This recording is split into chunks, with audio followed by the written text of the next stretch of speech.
Hi guys, good morning. I hope you guys are doing well. So I just got ready to go to work. It is around 7:30 in the morning. I am on call today, so that's why we start at 8.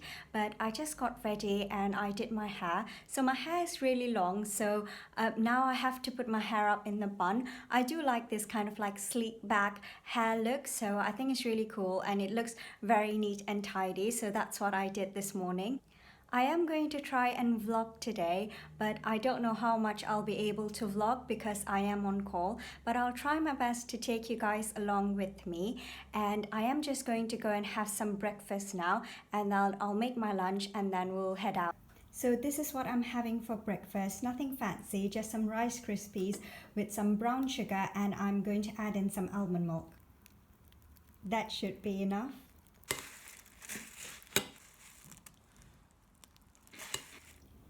So I thought I'll show you guys. This is what I'm preparing for lunch today. I am just making a cheese sandwich. This is the bread that I'm using, the high protein loaf from Tesco's. I really like this one. There's a good mix of seeds and grains in this bread. And I'm just going to put on a slice of cheese.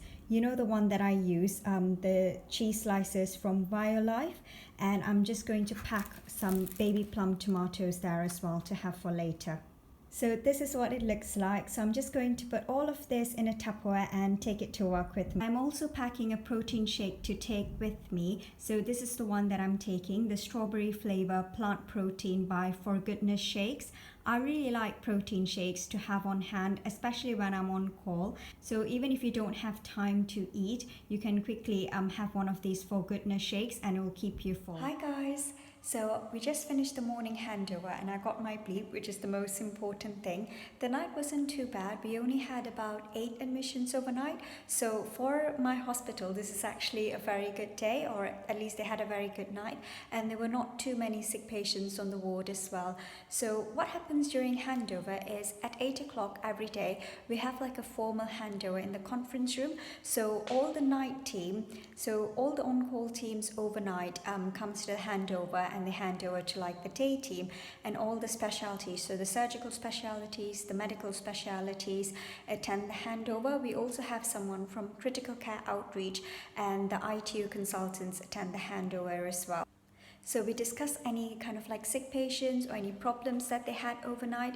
We also discuss any kind of like hospital transfers. Because I'm working in an island hospital, every day we have at least a couple of transfers to the mainland. So we kind of like discuss those transfers, and then we move on to kind of like the individual handovers. So the night team or the night registrar will hand over all the patients seen overnight to the medical consultant and the day team, so that they can be post-taked or seen during the day.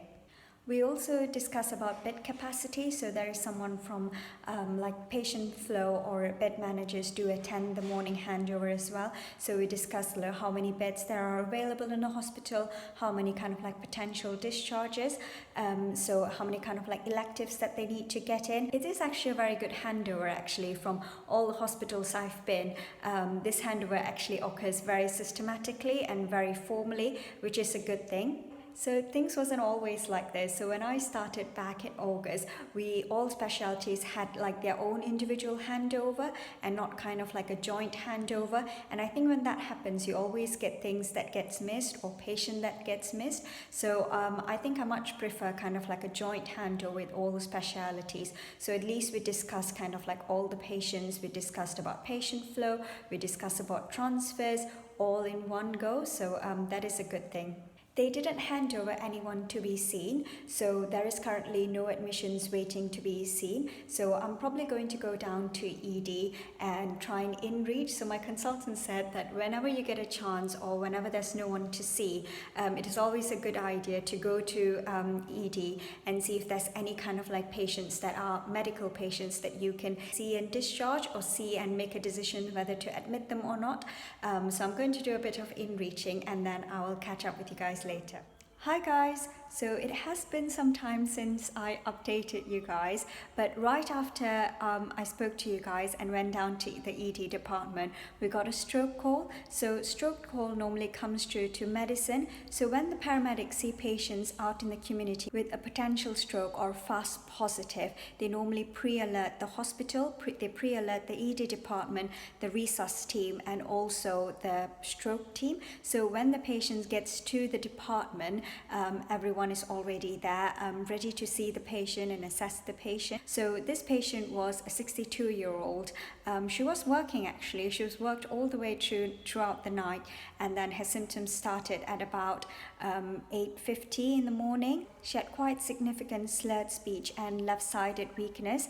Her NHISS score was about 9 on admission. So she definitely fits the criteria because it was under 4 hours and her NHISS score was between 4 to 25. So she had an urgent CT head which was normal. So then we decided to thrombolyze her, but we had to get her blood pressure under control. So her blood pressure was going at about 200, so it did come down with some labetalol. So after having the labetalol, we did thrombolyze her, and her NHISS score after 1 hour did improve to 5. So she's making some improvement, although her speech is still slurred, and she'll go up to the hyperacute stroke unit or HASU, and then we'll continue to monitor her improvement. Apart from that, we did have a few other admissions, one from ED and one from the GP. So I think the GP referred a 79-year-old with symptomatic anemia just to see if there's any other further investigations that the patient might need. So I am going to go now and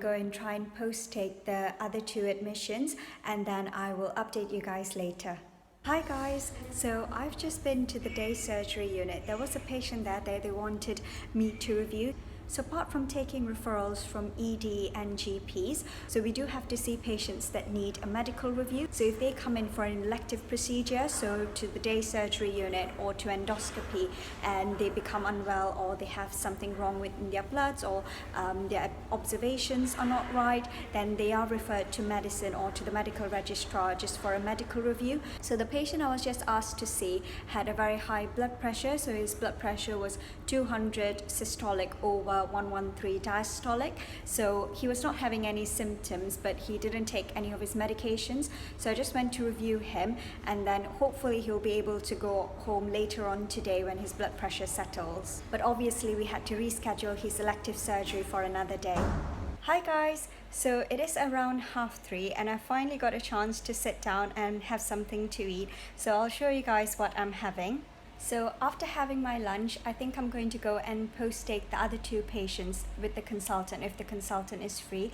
So I don't know whether you guys know, so post-take is basically a senior review by the consultant. All patients that get admitted to the hospital, so in any speciality, so medicine, surgery, urology, orthopedics, obs and gynae, they all need to be seen by a consultant within 12 hours. So I think that is the policy in most hospitals, and it always gets done. They normally get seen quicker than that if it's during the day. So all the patients we've admitted today were seen by the consultant within 4 hours. So I forgot to tell you guys, I promise this is the last one, and then after this I'm going to have my lunch.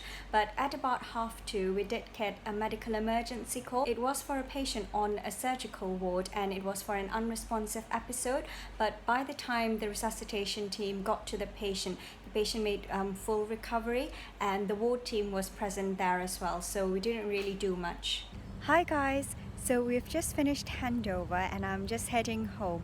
The only good thing about doing on calls during the summer is that when you leave at the end of the day, the sun is still out, so at least that's a good thing.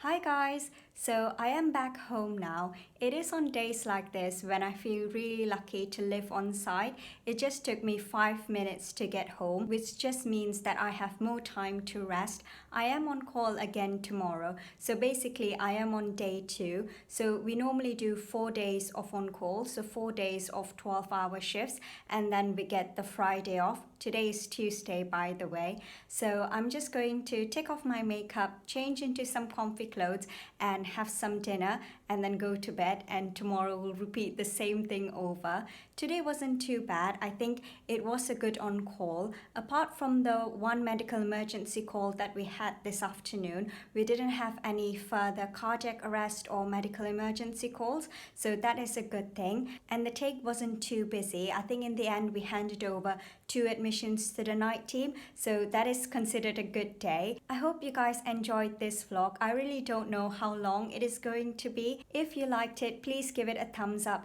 Subscribe to my channel for more videos, and I'll see you in my next one. Bye!